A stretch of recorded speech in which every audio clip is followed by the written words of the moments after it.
여성이 존재하지 않는다면 세상은 어떻게 변할까요? 아마 인류는 멸종될 겁니다. 남자가 혼자 아기를 낳을 수 없기 때문이죠. 물론 여자와 단독으로 또 안 됩니다. 남자와 여자, 정자와 난자, 그것의 만남으로 인해서 인구는 늘어가고 새 생명이 태어납니다. 이처럼 여성은 인류를 존속해 해주는 귀한 존재입니다. 세계 인구는 계속 불어나고 있어서 저출산이라고 아우성인 나라도 몇몇 있지만 그것은 아주 작은 나라들, 몇몇 나라들, 적은 숫자의 나라들에만 국한된 얘기죠. 2017년 10월 통계로만 본다면 세계 인구는 75억 7천만 명이 넘는다고 합니다. 이 중 여자를 반이라고 치면 37억 명이 여자일 겁니다. 그런데 지금까지 인류의 역사상 여성은 어떤 대우를 받으면서 살아왔습니까?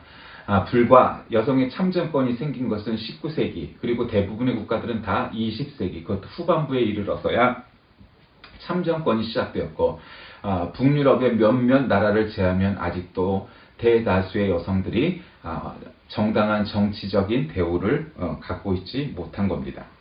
미국의 온라인 사전인 메리엄 웹스터는 2017년의 단어로 꼽은 것이 페미니즘이었습니다. 페미니즘은 정치, 경제, 그리고 사회적 성평등 이론, 그리고 여성의 권리나 이익 등을 조직화하는 활동 등을 의미합니다. 그래서 이 운동을 보통 페미니스트라고 하는 사람들을 부릅니다.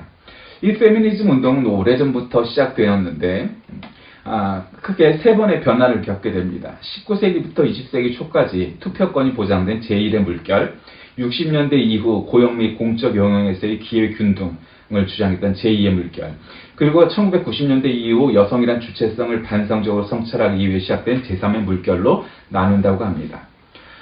또 종교적인 차원에서도 이 페미니스트들이 신학을 하는데 그것을 페미니스트 신학, 그리고 우리말로는 여성 신학이라고 말합니다. 1960년 발레리 세이빙이라는 사람이 인간 상황 여성의 관점이라는 내용을 발표합니다. 거기서 그리스도교 신학의 중심 개념들이 남성의 경험들로만 형성됐음을 폭로하고 여성 신학이 기폭제가 되어서 이후에 상황 신학 혹은 제3의 신학 이렇게 불리면서 여성 신학이 발전해 옵니다. 이후 활발해진 여성 신학에선 또 많은 여성학자들이 오래된 가부장제, 그리고 여성 차별, 그리고 압제 역사를 비판하면서 성서 내에서도 그와 같은 관점, 즉 예수님의 가르침과 사도 바울의 가르침이 전혀 달랐다라고 비판하기도 합니다. 예수님은 어린아이가 되었든 여자가 되었든 노예가 되었든 환자가 되었든 약자, 소수자의 편에 늘 서 계시는 모습을 우리는 성경을 통해서 보게 됩니다. 우리는 그 소수가 아닐 수도 있습니다. 그러나 예수님의 가르침이 늘 소수의 편에 서 있었던 것을 눈여겨보아야 합니다. 그래서 성경은 우리에게 내가 남성이어도 여성의 관점에서, 내가 어른이어도 어린아이의 관점에서, 내가 건강한 사람이어도 환자의 입장에서, 내가 부자여도 가난한 사람의 입장에서 생각해야만 올바른 깨우침, 가르침을 깨달을 수 있다고 가르쳐주고 계신 것입니다.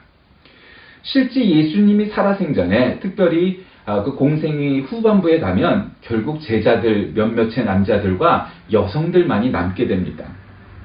예수님의 어머니, 누이들, 그리고 예수의 발에 기름을 부어 씻겨준 여인, 골고다의 십자가 달려 죽음을 맞이할 때 가장 가까이서 그를 지켜본 것도 대부분 여자들이었습니다. 용감하다고 말을 하는 남자들은 대부분 제자들조차도 도망가 버렸고 그 마지막에는 여성들만 남았습니다. 또 유대인에게 잡혀온 창녀를 구해주는 예수님, 너희 중에 죄 없는 자가 먼저 돌을 들어 이 여인을 치라. 바로 오늘 나타난 이 본문 말씀의 주인공이 바로 그 여성입니다. 원래 페미니즘이란 여성의 우월성이나 또 정치적 타격을 통해서 남성을 찍어 누르자고 시작한 것은 아닙니다. 물론 때로는 그렇게 과격하거나 지나친 주장도 없지는 않으나 기본적으로 이 페미니즘은 남녀 평등주의를 원칙으로 삼습니다. 세상은 남성들이 오히려 여성을 떠받들고 살아야 할 때로 변하게 하고 있습니다. 남성들이 페미니스트가 되지 않으면 살아남을 수 없고 가사를 분담하는 것은 돕는 것이 아니고 당연히 해야 된다라는 인식들이 점점 스며들고 있기 때문입니다. 모파상의 1883년작 여자의 일생이라는 소설이 있죠. 남편과 외아들에게도 버림받고 노파가 되어 쓸쓸히 마감하는 한 여인의 일생을 그린 소설입니다. 이 주인공 잔느는 절망적인 일생을 살았음에도 인생이란 그렇게 행복하지도 불행하지도 않고 담담한 것이다 라고 표현을 하고 있죠. 세상에 여성이 존재하지 않는다면 인간이라는 것이 존재하지 할 수가 없죠. 남성과 여성이 동등하게 존재했을 때 인간이 날 수가 있는 겁니다. 자, 오늘 본문 말씀을 통하여서 과연 우리의 삶에서 어떤 것이 정말로 중요한 것인지 한번 생각해 보겠습니다.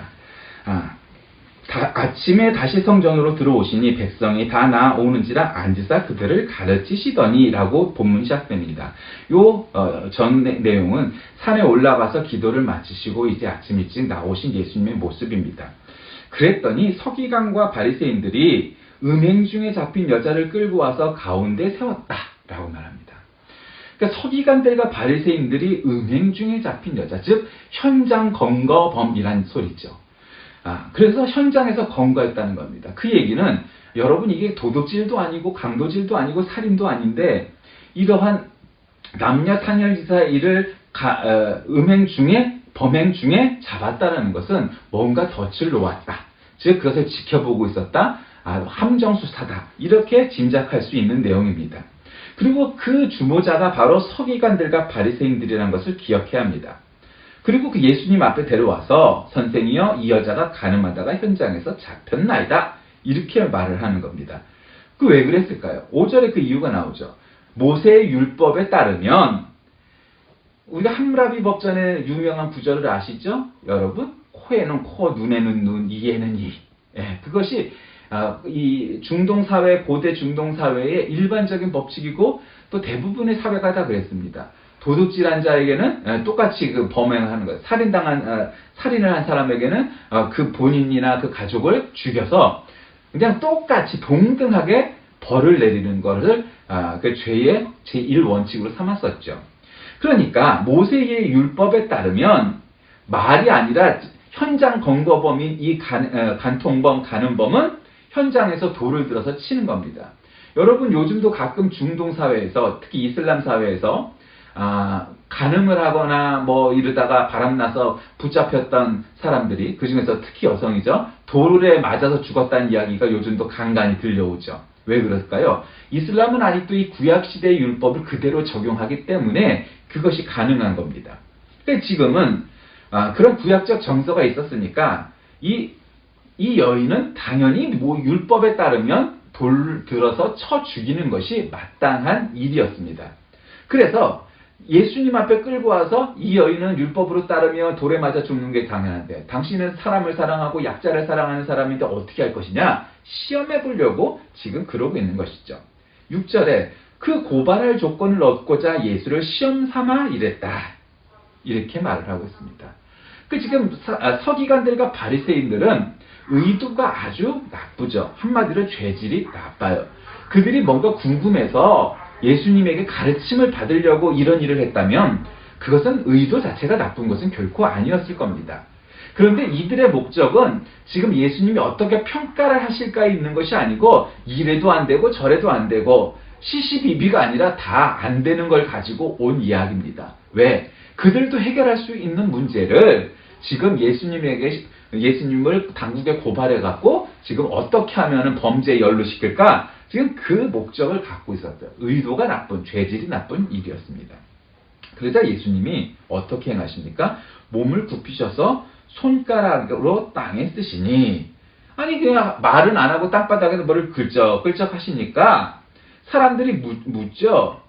아니 왜 지금 뭐 하십니까? 그러니까 예수님이 일어나셔서 죄 없는 자가 먼저 돌로 치라.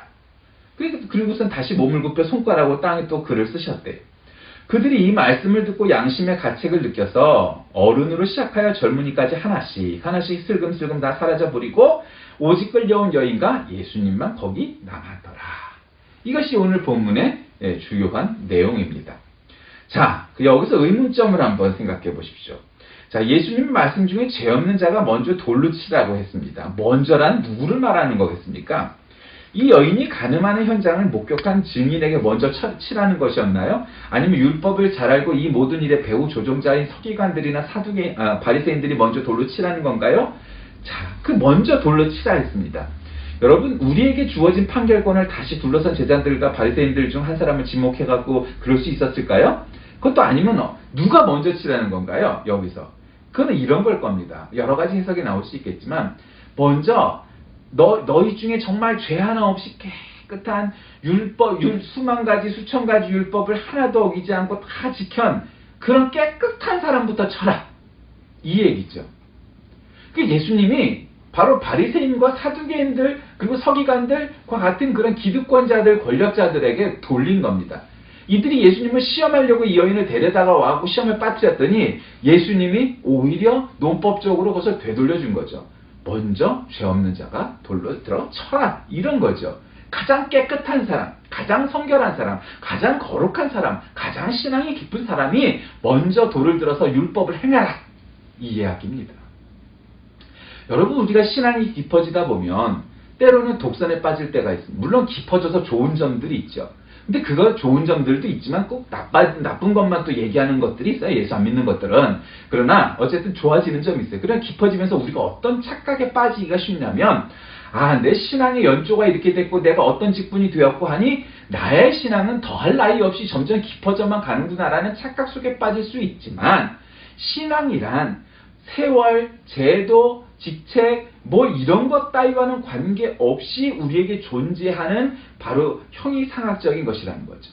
그러니까 우리의 마음속에서 우리 영혼에서부터 시작되는 것이 믿음일진데 그것이 우리의 믿음의 연한과 직책과 이런 것 따위로 발생하거나 더 추가되기 쉽지 않다. 물론 그렇지 않은 면도 있겠죠. 그러나 그것만으로 우리 신앙의 무게를 달 수 없다라는 겁니다.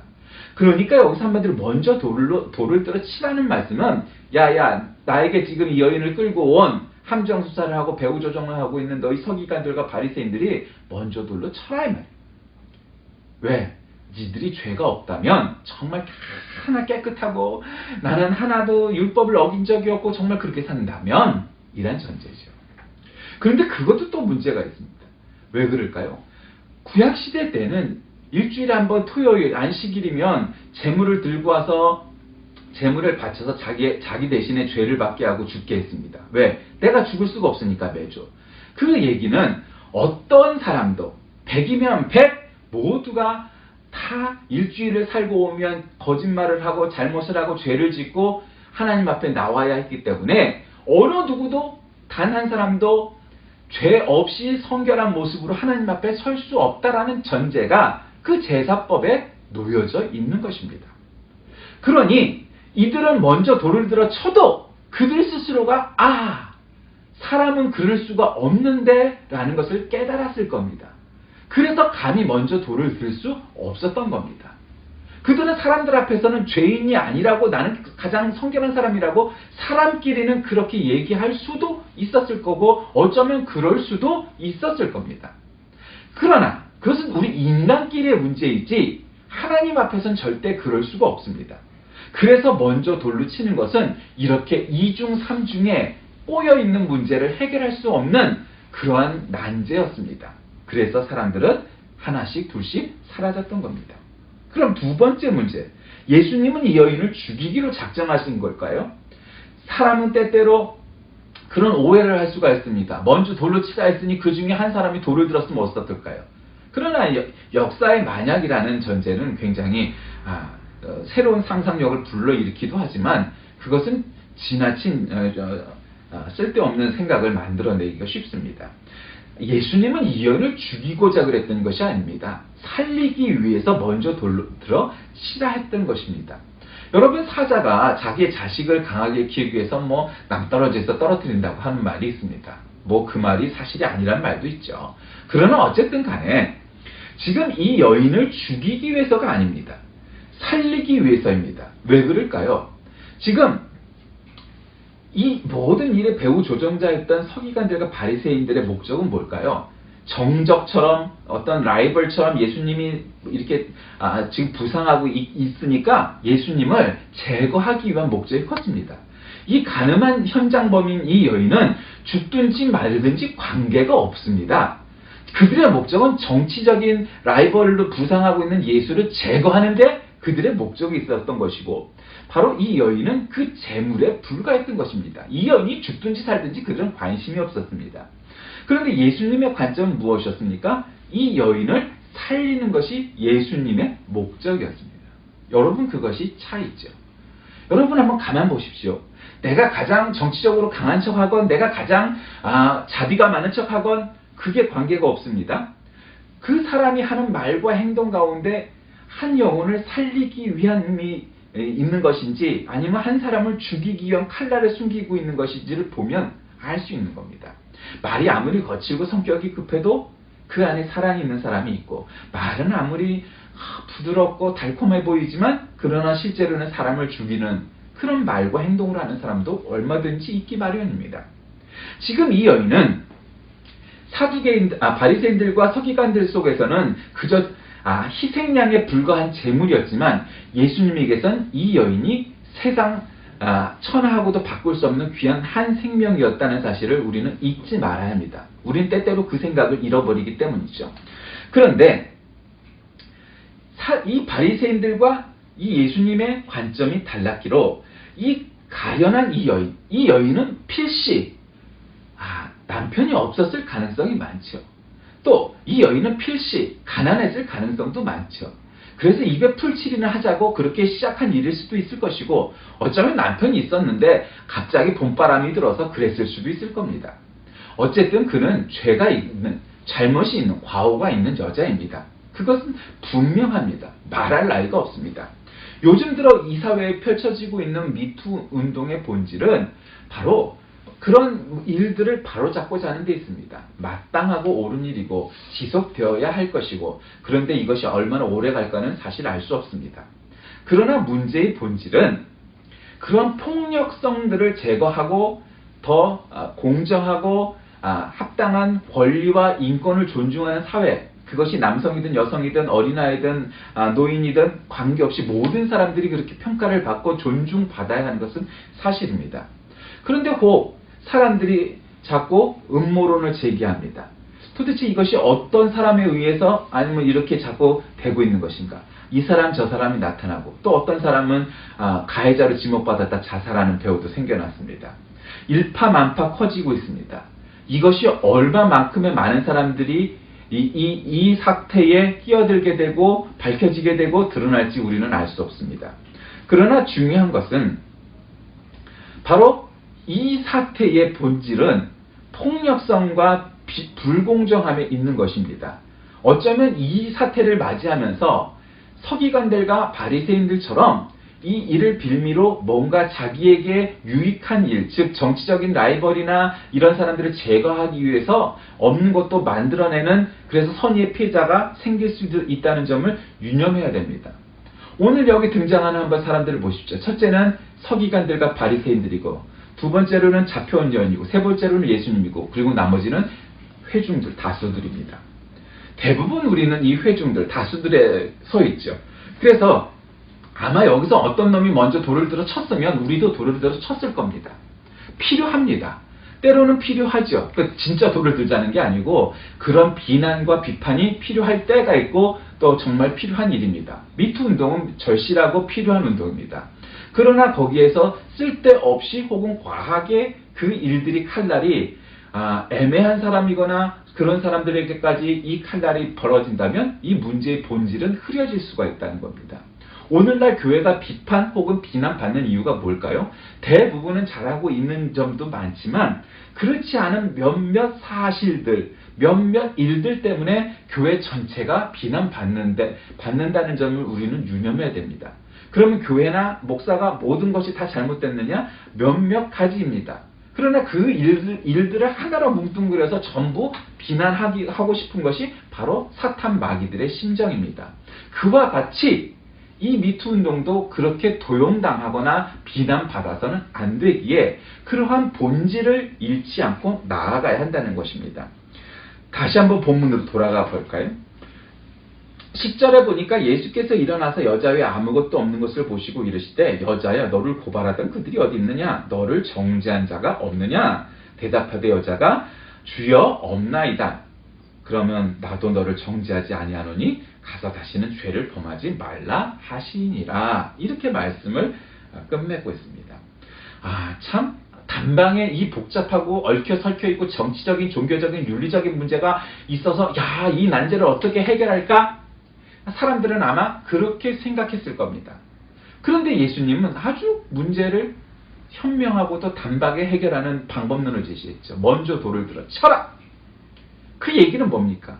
이 여인이 잘했다는 것도 죄가 없다고 말하는 것도 아니라 분명히 이 여인은 죄인이고 문제가 있지만 그러나 이 여인을 희생양으로 어린 양을 삼아서 제물로 삼으려는 너희들의 목적은 그것보다 더 나쁘다라는 것을 말씀하고 계신 거죠.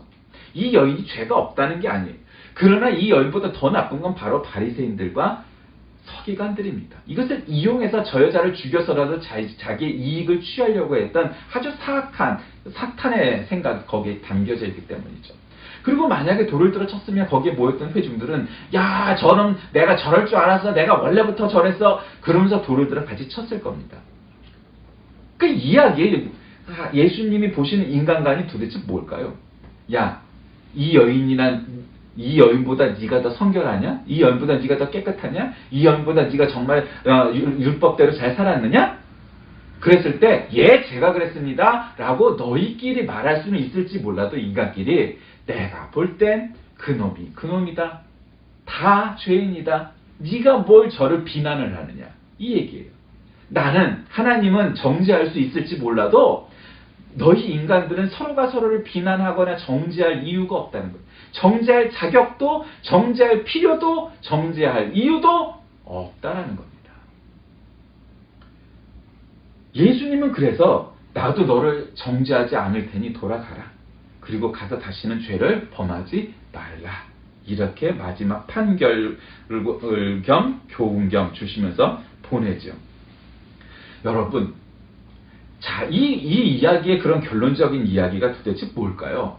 그럼 예수님은 다른 죄는 말고 이 연약한 아주 정치적인 힘이 없는 이 여인이 가늠한 거는 용서를 해주기 위하셨을까요? 그런 아주 아주 그냥 얄팍하고 그런 단시간적인 그런 문제를 놓고 이야기하자함이 아닙니다.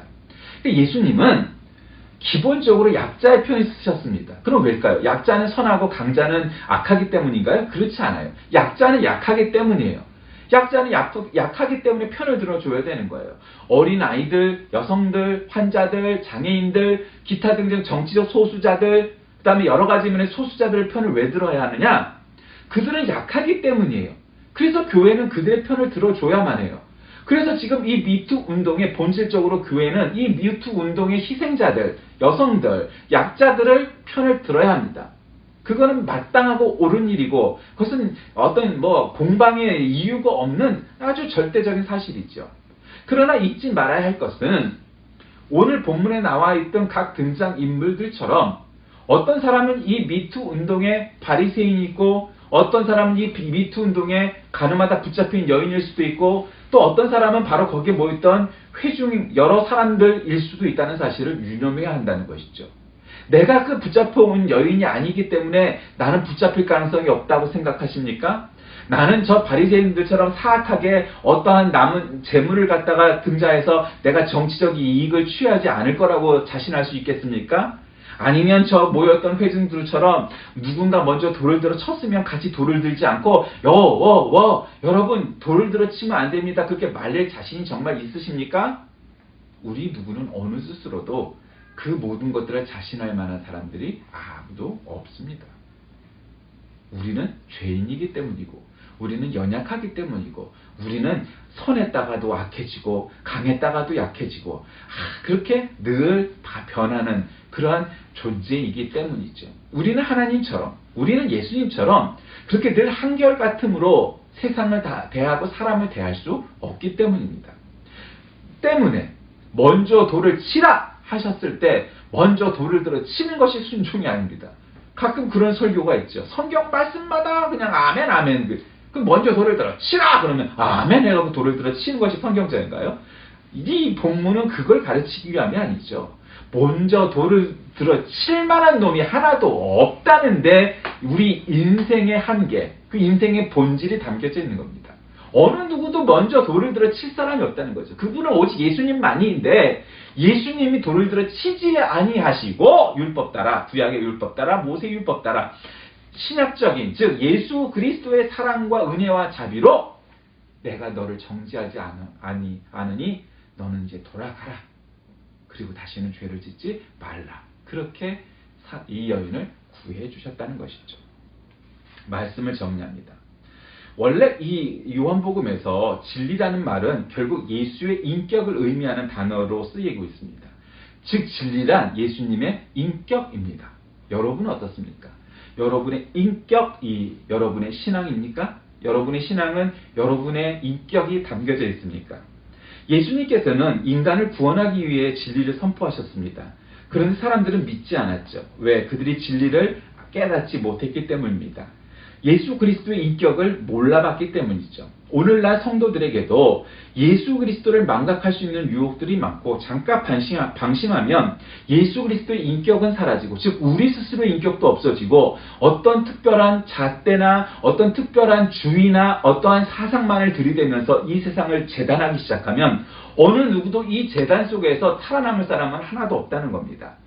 그러므로 먼저 돌을 칠 만한 용기는 늘 우리에게 있어야 하겠으나 이 예수님의 마음, 그것을 예수님의 인격, 그것을 먼저 닿는 우리가 되지 않고 돌을 먼저 들기 시작한다면 우리는 자칫 잘못 우리 스스로에게 내가 맞는 돌을 피할 수도 없을 뿐더러 아무 누구도 살아남을 사람이 없다는 사실을 깨달아 정말 이 본질을 잘 살려 어떠한 사회적인 격변 속에서도 이 모든 인생의 세파를 헤치고 나가 예수님이 우리에게 가르쳐 주신 인생의 교훈, 복음의 교훈이 우리의 인생 속에서 녹아들고 그 말씀 따라 순종하며 살아갈 수 있는 우리 모두가 다 되시길 주의 이름으로 간절히 기도합니다. 살아계신 하나님, 이 여인은 죽을 수밖에 없는 죄를 범하였습니다. 특별히 모세의 율법은 그를 돌로 들어 치라고 했습니다.